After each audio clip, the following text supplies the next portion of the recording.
Bwana kamwambia Yeremia, nenda kwa mfinyanzi, nenda kwa mfinyanzi, atakufinyanga tena.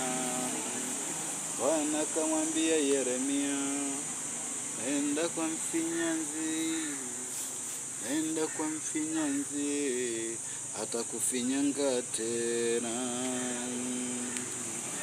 Ndipo Yeremia akaenda kwa mfinyanzi, akamkuta mfinyanzi anafinyanga chombo. Ndivyo ulivyo Mungu, wewe kama mfinyanzi, unafinyanga tena, unavifinyanga tena.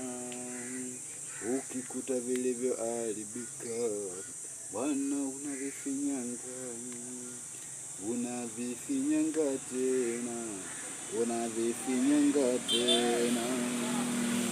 Nami kama Daudi, naye Bwana akasema, niumbie moyo mpya, moyo uliofinyangwa.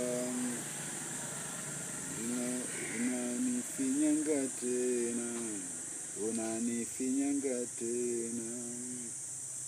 Bwana kamwambia Yeremia, nenda kwa mfinyanzi, atakufinyanga tena, atakufinyanga tena. La la la la la la la, la la la la la la la la, la la la la la la, la la la la la la la la, la la la la la la, la la la la la.